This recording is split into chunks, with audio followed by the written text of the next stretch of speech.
Hello मित्रांनो, जो माझा पहिला जो एस एल ह्या साईडला होता बघा, तो आता मी ट्रेल करून ही एक जी कॅन्डल बनवली त्या कॅन्डलच्या खाली आणला. आता त्याच्यानंतर माझा एस एल गेला तरी चालेल किंवा मला एक 1:2चा टार्गेट मिळाला तरी चालेल. 1:2 ह्याचा नसणार. इथे एंट्री घेतल्याने हा जो एस एल आहे त्याचा अगर ॲटलिस्ट 1:2 येत असेल तर मी एक्झिट करीन. तो नाही तर मी तोपर्यंत एक्झिट नाही करणार, पण मी ट्रेल करू शकतो. ठीक आहे. आणि अगर तुम्ही बघत असाल तर मला ही साईडला एक एंट्री मिळालेली इकडे. ठीक आहे. ह्या साईडला माझी एंट्री होती आणि हा माझा इकडे एक एस एल सुद्धा गेला. त्याच्यामुळे तुम्हाला थोडा लॉस दिसत असेल इकडे, कारण तिकडे 300 पॉईंटचा माझा एस एल गेला. आणि ही जी दुसरी जी स्ट्रॅटेजी आहे बाईंगची ती जी चालूच आहे. अजून त्याच्यामध्ये एस एल नाही गेला, पण एस एल गेला तरी काही प्रॉब्लेम नाही किंवा टार्गेट आला तरी काही प्रॉब्लेम नाही. आणि जो ऑप्शन सेलिंगचा मी जे तुम्हाला सांगतोय तो अजून माझा लेवल आला नाही आहे. अगर माझा लेवल येत असेल तर त्यामध्ये मी माझी ऑप्शन सेलिंगसुद्धा करेन. ओके. पुढे होत असेल तर मी त्याचं तुम्हाला अपडेट देईन. हॅलो मित्रांनो, या व्हिडिओमध्ये मी तुम्हाला माझी आजची पोझिशन दाखवणार आहे. आज ऑप्शन बाईंग पण केली, ऑप्शन सेलिंग पण केली आणि एक मी आज स्कॅल्पिंग ट्रेड घेतला 450 क्वांटिटीने. आणि त्याचप्रमाणे उद्या निफ्टीची एक्सपायरी आहे. आपण उद्या निफ्टीमध्ये आणि बँक निफ्टीमध्ये काय ट्रेड करू शकतो, मी स्वतः काय ट्रेड करणार आहे ते तुम्हाला सांगतो. सर्वात प्रथम तुम्हाला पहिले माझी पोझिशन दाखवतो ऑप्शन सेलिंगची. कारण मार्केट कुठे मोमेंटम केलंच नाही. जसं मी शॉर्ट्समध्ये अपलोड केलेलं तेव्हा सांगितलं, अगर ती लेवल ब्रेक होते 54,090ची तर एक क्विक मोमेंटम मिळू शकतं. पण त्यानंतर पण काही मोमेंटम नाही मिळाली, तर आज मला फक्त 123 रुपयाचा लॉस झाला आहे. ठीक आहे. त्यामुळे मी अगर मला माहिती होतं एक मला वाटलेलं एक क्विक मोमेंटम मोठी होईल. त्यामुळे अगर तुम्ही बघत असाल तर मी 54,500चा पी सेल केला, एकदम डीप इन द मनीमध्ये सेल केला, जेणेकरून ॲटलिस्ट 300 पॉईंट तरी मिळाले तरी खूप झाले. आणि हा दुसरा हा फक्त ऑप्शन बाईंगमध्ये जो हेजिंग केलेला, जेणेकरून याला आपला फंड कमी लागेल. ठीक आहे. त्यामुळे हे ट्रेड घेतला. आणि अगर तुम्ही बँक निफ्टीचा चार्ट बघत असाल तर बँक निफ्टीने आज मुवमेंटच नाही केलं. अगर निफ्टीचा चार्ट बघा, निफ्टीने बऱ्यापैकी मुवमेंटम दिली आहे. आज मला थोडं वाटलेलं, कारण आज एक्सपायरी होती त्यामुळे थोडं वाटत होतं की एक थोडा फार ट्रेंड मिळू शकतो. त्यामुळे मी डीप इन द मनीमध्ये घेतलं. पण पहिल्या कॅन्डलनंतर मार्केट हे कम्प्लिटली साईडवेज गेलं आहे. ठीक आहे. जे ओ टी एम सेल करतात त्यांना प्रॉफिट झालं असेल, पण जे इन द मनीमध्ये सेल करतात किंवा ऑप्शन बाईंगमध्ये ट्रेड करतात त्यामध्ये प्रॉफिट होणं चान्सेस जरा कमी आहेत. स्कॅल्पिंगमध्ये प्रॉफिट होतं, जसं आज मला प्रॉफिट झालं, मी तुम्हाला दाखवत होतो. आणि आज ऑप्शन बाईंगमध्ये पण माझी 2 एंट्री झाल्या. त्याचा तुम्हाला रिझल्ट मी तुम्हाला शुक्रवारी दाखवेन. आणि आता जे प्रॉफिट आणि लॉस आहे तो मी तुमच्यासमोर हाईड करून ठेवीन. आणि मी आता तुम्हाला माझी आजची स्कॅल्पिंगची पहिली पोझिशन दाखवतो. हे बघा, आता तुम्ही 2 स्क्रीन बघत असाल.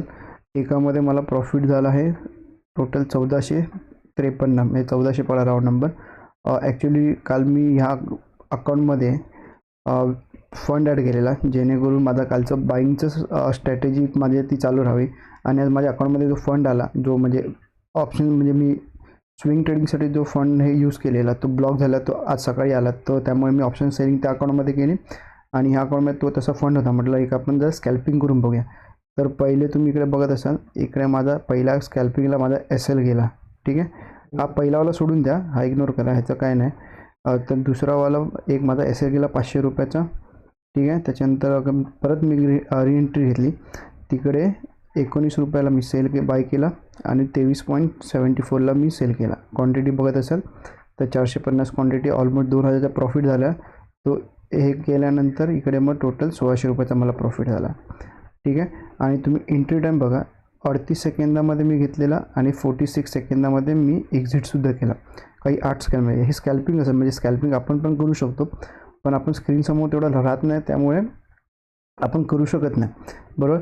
फक्त त्याला स्कॅल्पिंग करायला थोडा वेळ द्यावा लागतो. आणि आज सध्या घरी आहे 2-3 दिवस, त्यामुळे मी आज, आणि मोमेंटम पण होती त्यामुळे मी स्कॅल्पिंग घेतलेलं आहे. ओके. म्हणजे मी मोस्टली डेली घेत नाही, पण आज जरा टाईम होता त्यामुळे मी फक्त स्कॅल्पिंग ट्राय केला. ओके. तर आता आपण बँक निफ्टी कुठे जाऊ शकतं आणि निफ्टी कुठे जाऊ शकते ते बघूया. कारण अगर आज तुम्ही बघत असाल, निफ्टीने पहिल्या कॅन्डलनंतर कम्प्लिटली साईडवेज गेलं. बरोबर. तर उद्या मोस्टली एक हा पण ट्रेंडी व्हायचा चान्स आहे. अगर जेवढं निफ्टी ट्रेंडी झालं तेवढं झालं तरी इनफ आहे.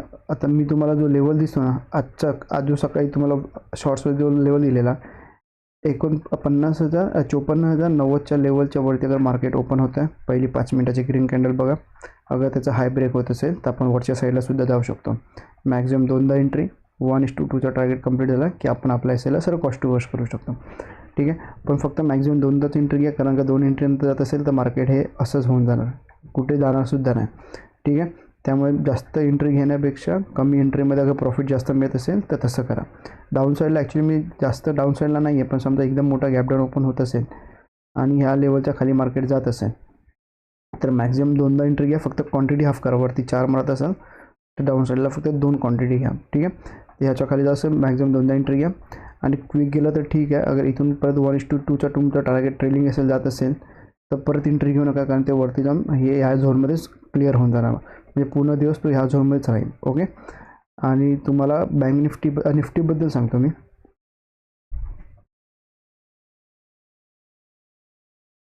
निफ्टीची उद्या एक्सपायर आहे तर आय होप त्याच्यामुळे तरी थोडी मोमेंटम मिळेल. पण बघूया ओपन कुठे होतं आणि पहिली कॅन्डल काय करतं त्याच्यावरती डिपेंड करतं की मी बँक निफ्टीमध्ये ट्रेड घेणार की निफ्टीमध्ये. ओके.